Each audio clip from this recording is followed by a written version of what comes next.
Welcome back to my kitchen.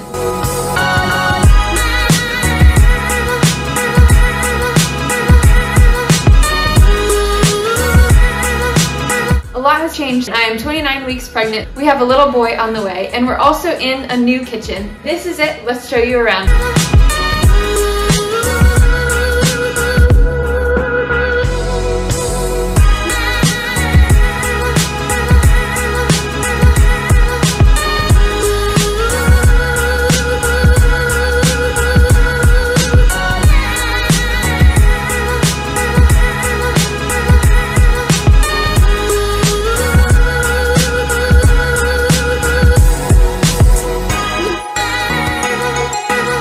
Today we're going to be doing some freezer meals.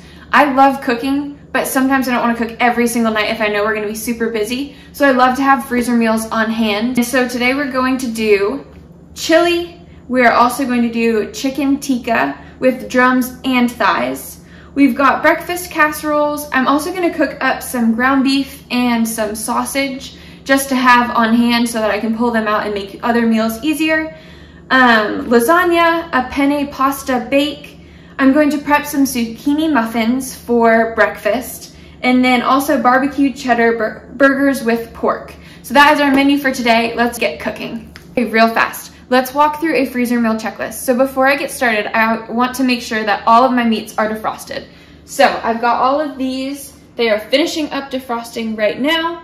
This way it just makes it easier as I'm going. Another thing is I always make sure that the trash is empty. I think I just put one thing in it. But I make sure that I've taken it out so that I can easily throw away my garbage as I'm going. I also got out some of the ingredients just so that they're easy to grab.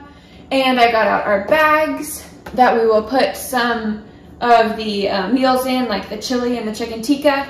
And then things like our breakfast casserole will go in here, so I got these out as well. And this just makes the whole process easier because now I can cook and just focus on that part, and everything is right here and super accessible. All right, so I'm going to start by cooking up all of the ground beef and all of the sausage that we're going to be using. So I've got 2 pots, and then I also have a pan as well because the chili, I'm going to add the seasoning straight to the ground beef, and so I want that one to be separate, but for the other 2, I'm just wanting them cooked. So let's go ahead and get our meats in here and get those started. I almost forgot. The key to the whole thing is right here, this apron.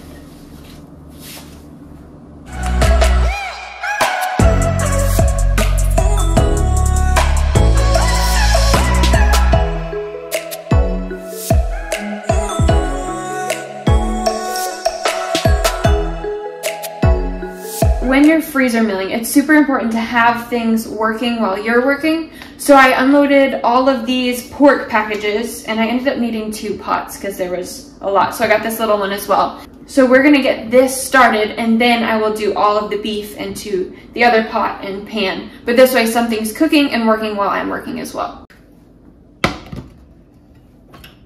I've got 1 pound in here so far for the chili. I'm gonna put a 2nd pound in. And I separated this, like I said, so I could add the seasonings to it easily. And I like to squeeze out some of that excess blood before I put it in, and then I like to spread it out as much as I can just so that it cooks faster. I feel like this helps it cook faster. And then it's already kind of crumbled up and in smaller bite sizes like I want. As if I didn't have enough, I found another package of sausage hiding under the beef.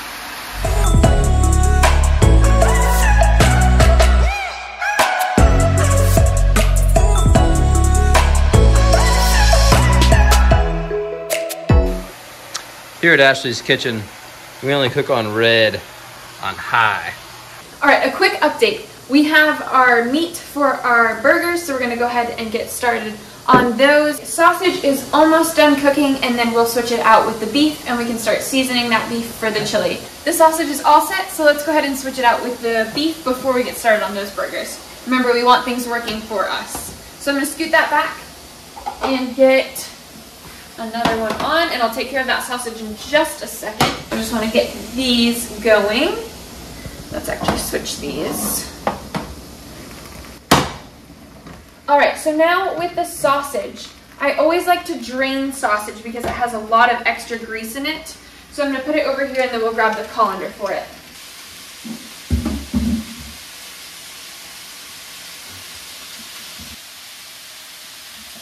We'll let that sit and drain, and then I will let it sit on paper towels as well, just to get all of that extra grease out.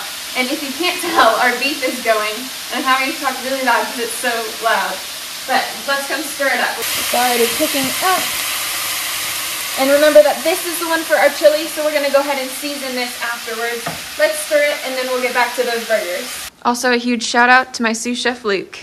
Time to make our favorite burgers. These are our barbecue cheddar burgers with pork. So I'm going to start out by adding some shredded mild cheddar. In this we've got barbecue sauce, brown sugar, cheddar, and then some of my favorite barbecue spices. So let's go ahead and add, I've got some steak seasoning. I'm going to do ground cinnamon as well. Now I'm not very good about measuring things out, but I will put in the description box like the rough estimates that I use, but obviously make it your own if you ever redo any of this. This is the chili powder. I really like chili powder in anything barbecue. I feel like it really adds a good flavor. And then we'll do some onion powder as well. And I'll add these in and then I will mix it up. Just see kind of how it's smelling. And if it smells like it's super fragrant, then we're good. Or if I feel like it's kind of lacking, I'll go back and add some more of these flavors. And then this one is some basil. I always like to add a little bit of green. And then we also have some minced garlic that I like to use. So we'll put a spoonful of this in. Pretty big spoonful. We've got a lot of meat in here. Like that. Also a key to my burgers is brown sugar. I feel like it adds a really nice sweetness to it. So I'm going to start out with about 3 tablespoons. Add some honey barbecue sauce. This is just from Walmart and it is our new favorite. And we found that the beef we have is more of a lean cut, the ground beef. And so I'm going to add quite a bit because I don't want our burgers to be dry, even though it does have that pork in there. I just want to make sure. And then Worcestershire sauce. Let's mix it up. So I stirred these up and it's not as fragrant as I would like for it to be, so I'm going to go back through with everything one more time and just add a little more. I think it's time for a freezer meal snack. An actual freezer meal.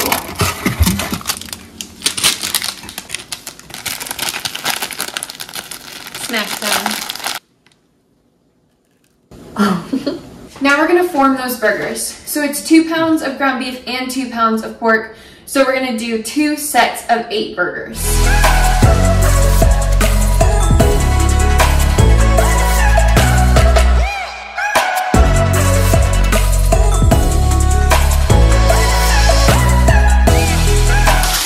We've each made 4 burgers, and now I'm going to put a line of parchment paper in between just so that the burgers don't stick to each other.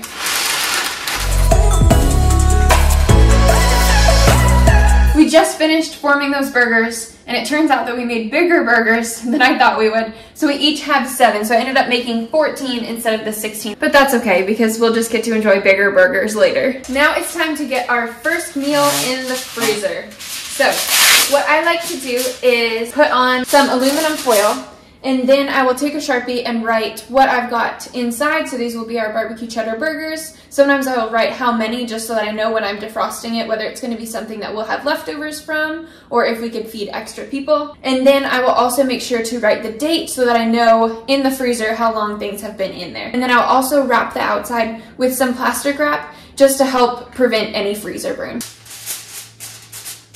So first I lay out some of the plastic wrap, and then I'll cut it and do the bottom, wrap it around a little bit to the top, not all the way, because my next piece will come and cover it all the way. Bring it across the top, and then cut that, and it kind of just seals the whole thing up. We've got 14 burgers going in the freezer.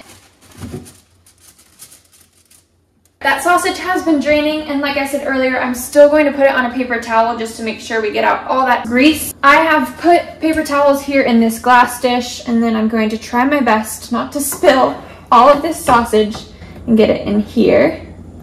And then I'll put my beef in the colander as well. We only lost a little bit. And we're gonna use some of this sausage in the breakfast casserole, which we will assemble together. Let's put our beef in here now.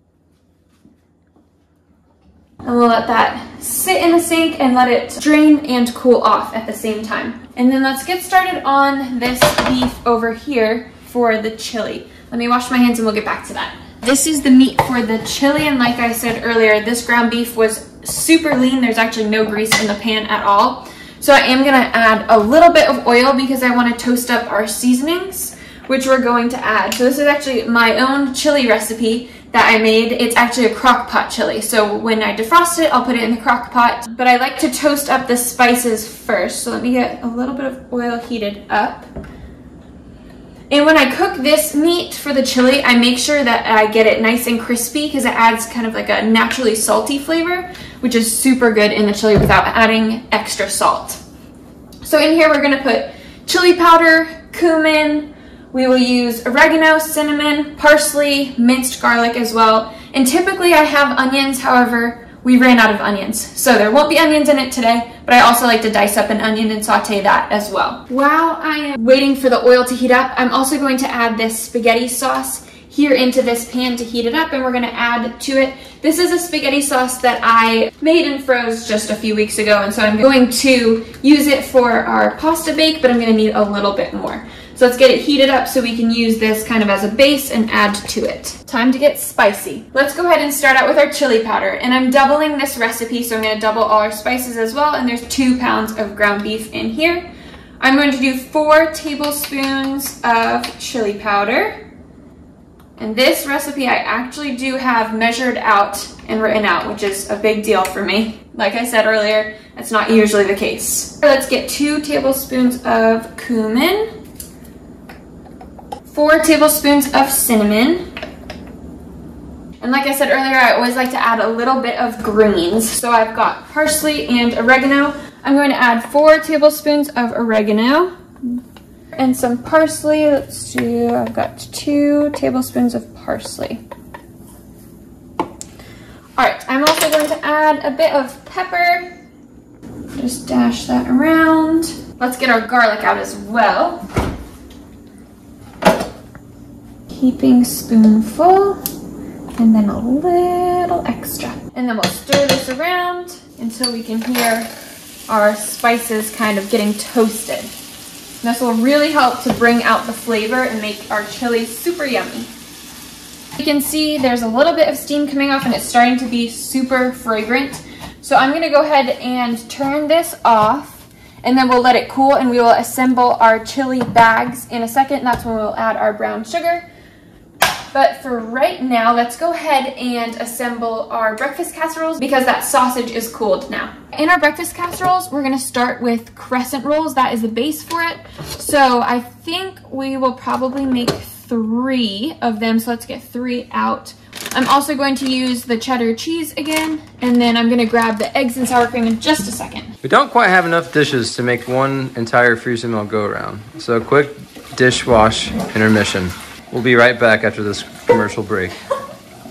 Okay, the problem is I wanted to make a breakfast casserole that we could have tomorrow. And so when I'm doing that, I like to use the glass dish, but I put the sausage in the glass dish. So I'm gonna put some sausage in here, and that'll be the sausage that we'll use in the breakfast casserole. And then I have another bowl, and that will be divided into probably half-pound bags that will freeze, and that'll just be the cooked sausage that we have saved. So if we want sausage for breakfast, we can just pull it out and microwave it, and it makes life so much easier. We're gonna start by laying out the crescent rolls on the bottom of the pans. So Luke's gonna get started on that, and I'm gonna start cracking eggs because we've got a lot. In this recipe, I like to also add sour cream and milk, and it kind of helps to fluff up the eggs. And then we'll add chili powder, parsley. I am going to use garlic powder this time, and ground sage. I like to do about 8 eggs in each casserole. These pans are a little bit bigger than usual, so we'll see how many we need to actually fill up the pan properly. Luke added some oil to the bottom of the pans and also had a little bit of a mishap with one of these crescent rolls. For some reason, all of it was sticking together, so he's having to pull it apart and do some geometry and figure out how to get them all to fit on the bottom. So he's working on that now. I have cracked 20 eggs. I know that that's not 8 for each, but I'm thinking that when we add in our sour cream and milk, we'll be good. Let's add some of that sour cream. Luke's finished work. So I've added about half a cup of sour cream. I'm gonna start with our sage and I'm gonna sprinkle over the whole top. See, this is how it's supposed to be done, huh? Yes. Having better luck with the second one. Probably about a tablespoon of ground sage. And I'm gonna do the same for this garlic powder, about a tablespoon, and same for the chili powder, and then we'll do the same for the parsley as well. You can also add different veggies inside of this, maybe some roasted broccoli. You could add onions as well. Roasted bell peppers. Oh yes, peppers. All right, I'm gonna mix this up. And I need to add a little milk as well. About a half cup of milk. And I like to make sure I'm fluffing it so that these eggs really rise up nicely. And we get a super fluffy breakfast casserole. So now that Luke has these laid out, we'll just layer the bottom with some sausage and then we'll come back through with the egg. Now let's add the egg mixture. Let's stir it one last time. I'm gonna do just a little bit in the beginning for each one just to make sure they all have some egg. And then I'll come back through and finish it off. And it's okay if some of the egg gets underneath that crescent roll at the bottom, it'll all cook up great. And although they might look a little thin right now, the eggs will fluff up and those croissant rolls will fluff up and it's a really hearty breakfast. I'm gonna spread out some of the egg and then I'm gonna wash my hands and add the cheese on top. I'm going to top them with cheddar cheese, but you can use your favorite kind of cheese. Sometimes I'll add mozzarella as well. And just make sure it gets a pretty good coating on top. I actually will freeze these without cooking them, but you can cook them and then freeze them. It's really just your preference. All right, let's label these and get them in the freezer.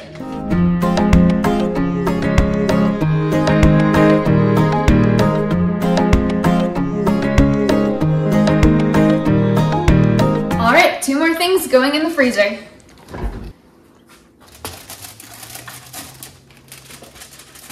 And 1 thing for the fridge for tomorrow morning. Like I mentioned earlier, we are going to add to this sauce. So I've got some tomato sauce right here. That will be the start of it, and then we can season it. I'm also going to use some of the ground beef and sausage. I like to add sausage to our spaghetti sauces because it helps add some extra flavor. So I'm going to get out some of our spices. Let's get parsley. Parsley and basil are my personal favorites when it comes to a red sauce. I'm also going to do sage. Let's get that basil out, oregano, and I've got the garlic out as well. So let's add some meat to it. This is our ground beef. I'm just going to throw in a big handful, and probably, let's do 2 handfuls of ground beef. I'm going to do a handful of sausage. And this sauce will be used for our penne pasta bake, and then also for our lasagna that we're going to assemble soon. Let me wash my hands and we'll get those spices in. And then this is the beef for the chili. It's still a little warm and I don't want to put it in a plastic bag warm. So we're gonna let it finish up cooling off. I also forgot, which we pretty much ran out of making this chili, is our cinnamon. So whatever is left of this, I am going to add to our spaghetti sauce. We'll just finish it off. And then I'm going to add our garlic. The sauce that was already in here was seasoned, so I don't have to do a ton of spices, but I still will flavor it nicely. Coat the top with basil. This is probably my key ingredient for my spaghetti sauces. I'll use a lot of basil. And then we'll come back through with parsley, sage, and oregano. It's smelling really, really fresh. And then we'll add in our brown sugar because Luke and I really like a sweet spaghetti sauce. Okay, I've stirred in the spices and now I'm going to add a half cup of brown sugar. Now we'll stir that in and then we're just gonna let this sit on low. And I will get the pasta cooked up in a little bit and then we'll be able to assemble these dishes. But first I would like to put up our sausage that's cooked and our ground beef. So we're gonna work on that next, and we also need to get this chili in the freezer. I'm just labeling some bags. I'm gonna make 4 ground beef bags And then I will probably do 6 or 7 sausage bags. Then we'll bag them and just put those in the freezer. Then we'll get started on that chili.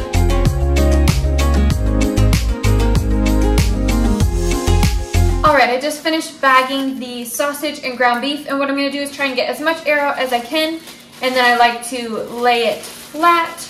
And this helps when defrosting it, whereas if it was clumped, it would take a lot longer to defrost inside. And I also want to talk about some ways that we use these. So I prepped this because this helps make breakfast easier. You can also add one of these bags of sausage into a spaghetti sauce that I'm making one night. And then for the ground beef, I like to add it to soups or to spaghetti sauces, and it just makes dinner a whole lot easier because I don't have to worry about defrosting a ground beef and then having to cook it as well. I can just take this out of the bag, throw it in the microwave, and add it to whatever meal I'm cooking that night. So it just makes weeknight meals a whole lot easier. 8 bags of cooked ground sausage and 4 bags of cooked ground beef going in the freezer. I got about 1 1/4 cup in each one of these and a little over 1/2 cup in the sausage ones. It's chili time. All right, I just got my chili recipe back out because we are going to bag up these chilies. We have our meat and it is seasoned, so we're gonna split those into these 2 bags. So making sure to get those seasonings at the bottom as well. Perfect. Okay, let's get our other ingredients in. I've got some beans over here. I drained and rinsed a can of pinto beans, and then also a can of Great Northern beans. So I'm gonna throw, it's 1 can of each. So I'm gonna throw those in. Let me go drain the other ones and rinse them. All right, so I added the beans to the other bag, and now let's go ahead and add our crushed tomatoes. It is 1/2 a can for each one, and each one is a full recipe. 1/2 there. Very precise measurements. Always with me. And then let me grab a spatula for the tomato paste, and it is also 1/2 for this as well. And it is a 12-ounce can, so about 6 ounces of tomato paste in each one. And then when I take these out, I just make sure I stir them up really well in the crock pot before, because obviously all these ingredients are being kind of layered on top of each other, not mixed properly.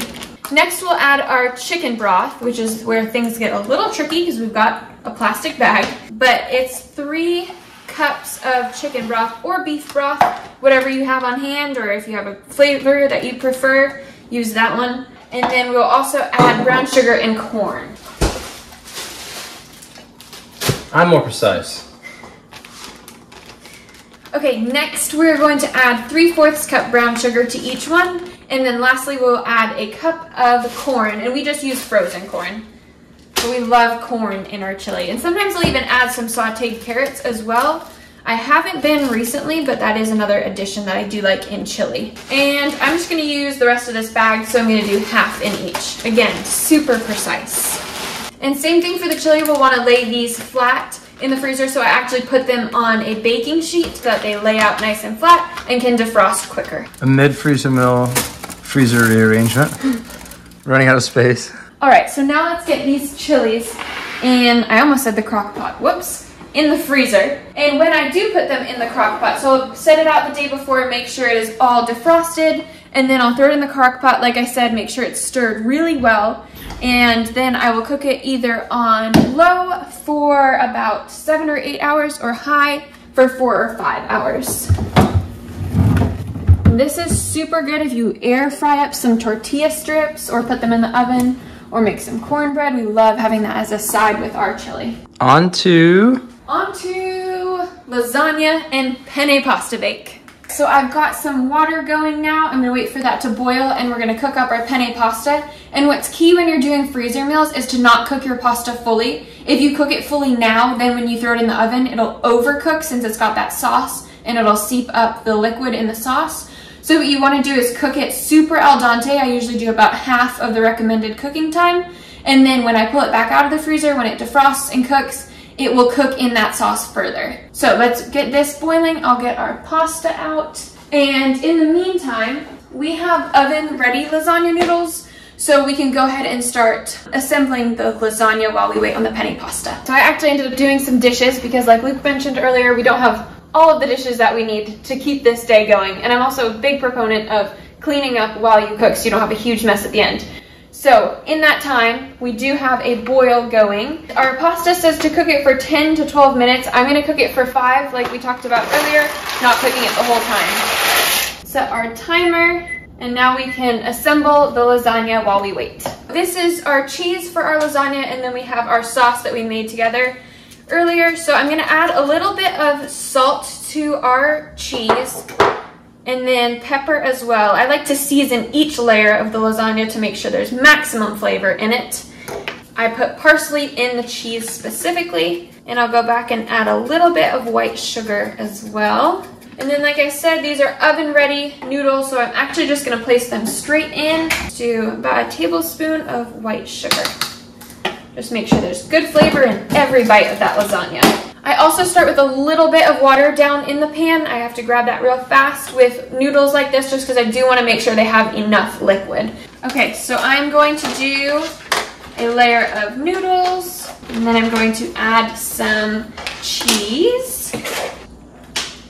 And for our cheese, we actually use cottage cheese, which isn't as popular of a cheese for a lasagna. Usually it's a ricotta cheese, but Luke prefers this cheese, so we use this instead. And I think it's very good. Okay, so we've done our cheese layer, then I put 4 more noodles. Now I'm gonna do our sauce layer. Definitely did this backwards. I always do sauce and then cheese, but that's okay. Okay, and I'm gonna finish off with just 3 pastas on the top. I have a bit more cheese, so I'm just gonna do a tiny bit of cheese. And the timer for the noodles just went off, so our sous chef is getting that for us. I kind of like to finish it off with cheese and sauce on the top layer. And add a bit of sauce just to make sure these noodles on the top don't get burned when they're cooking. Okay, now I'll cover this in sauce again. Mozzarella cheese to finish it off and make sure everything's covered nicely so none of those pasta pieces get burned when you're cooking it. All right, and that is my super cheesy, super saucy lasagna. I need another freezer meal pan, and we bought a lot of them, so much so that it's stacked from here to the ceiling, and it's really hard to get them out. Although we did get a few out for this video, so hopefully this will be better, but earlier it was a real struggle. So I've got to climb up in here. It actually wasn't all that bad. There we go. Okay, now we're ready to finish up. So I've got the penne pasta. It is cooked. Luke got it out for us. I've split it between 2 trays. I feel like if I did it all in one, we would just get sick of it. So we are going to split it up and just make sure it's an enjoyable meal that we can have a little bit of leftovers with, but not be overwhelmed by the leftovers. So now I'm gonna add our sauce to it and just stir it straight in here. And then we will top it with cheese. I've got our pasta stirred and evenly spread out. Now I'm going to add a little bit of this cheese to the top. And this cheese has a lot more liquid than if you were to use a ricotta as a topping. So that is another good reason to not cook the pasta fully, because it'll really absorb the extra liquid that comes from this cheese and cook up nicely.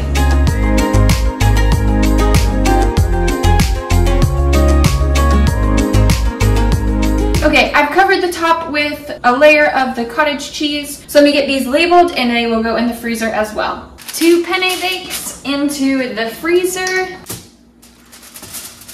There we go. And now let's add the lasagna as well. I was letting it cool off. And I'm actually gonna put the lasagna over in this other freezer. There's a little more space. Now let's get on that chicken tikka. I do have the chicken in the fridge. And then I forgot we wanted to do zucchini muffins as well. So we will prep those. We'll prep the dry ingredients and prep the zucchini, because grating the zucchini is really what takes the most time. So if we have that prepped, it makes breakfast a whole lot easier. So I've got the chicken here. We've got thighs and drums. It's just a big mix. And I've grabbed our Greek yogurt, which is the base. So let's set it down and we can talk about this marinade.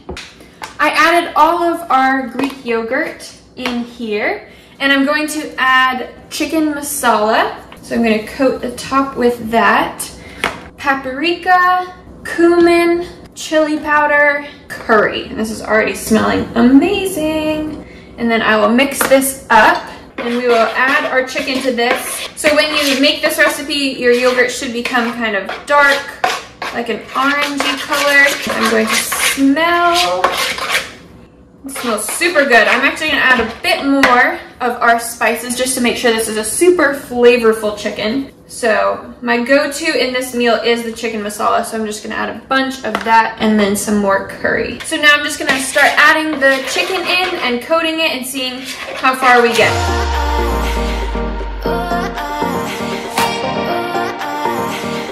The marinade ended up being the perfect amount for all the chicken that I had set out, which was 2 sets of 8 drums and 2 sets of 4 thighs. And as they defrost, the nice part about freezing them in the marinade is that as they're defrosting, they will go ahead and soak up that marinade as well, and I don't need to think about marinating them and defrosting them. It's all gonna happen at one time, which is really nice. And then these actually go in the air fryer. Last but most certainly not least is our zucchini muffins. So what I'm going to do is I'm going to prep the dry ingredients, and then I'm also going to grate the zucchini. And then when it comes time to make them, I'll get to pull out my bag of dry ingredients, get to pull out the zucchini from the freezer, defrost it, and then add the wet ingredients, which for this is a little bit of some lemon juice, which we actually don't have on hand, or else I would add it with the zucchini, 1 egg, and then a 1/4 cup of oil. So let me go ahead and get these dry ingredients. I'm going to make 2 batches. So I'm going to start with making 1 batch though, and then I will split it between 2 bags. So each bag is a half batch, and that will make about 12 muffins. So I've got 1.5 cups of flour, and then we don't have cinnamon like we saw earlier. I ran out. So I have added to each of the bags to add cinnamon when we get it. Then I'm going to also add a 1/2 teaspoon of baking soda, 1/4 teaspoon of baking powder. And the whole point of mixing these up now is it just makes it so much easier when Luke and I want to have these for breakfast, because then I'm not getting out all these measurements or the bowl to mix it all or any of the ingredients. I just get to pull out this bag, which is already ready. So it's super nice. It makes breakfast nice and easy. Now I'm going to add a cup of sugar. And when you defrost these, the zucchini is going to be very liquidy, and I always add all of that juice as well, and it just helps to make super moist and sweet, because zucchini is naturally pretty sweet, muffins. And now we also have nutmeg, and it calls for a 1/4 teaspoon. I usually do more than that. I'll do a little over a 1/2 teaspoon.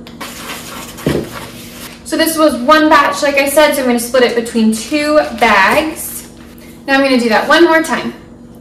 All right, all our dry ingredients are done. Let's go ahead and grate that zucchini, and that'll be our last thing for today.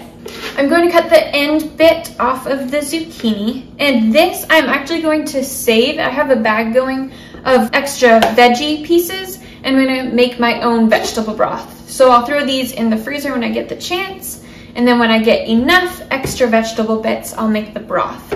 So right now I'm going to use this small side, and I'm going to grate up the zucchini and put them into bags in a 1/2 cup each for those half batch bags that we made earlier.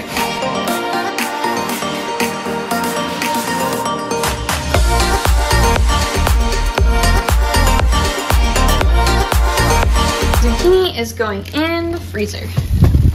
All right, that's everything for today. Just to recap, we were able to make chili together, cooked ground beef for other meals later, chicken tikka, drums and thighs, breakfast casserole, cooked sausage, lasagna, a penne bake, zucchini muffin mix, and pork burgers. A lot of meals. All of that comes to a total of 7 breakfast meals, 8 packs of cooked sausage, 4 packs of ground beef to make dinners easier, and 11 dinners already made and in the freezer. Thank you so much for joining us, and if you like this video, please make sure to give it a thumbs up and subscribe to our channel for more, and you'll be seeing more of this kitchen coming up. So thank you for watching. Bye!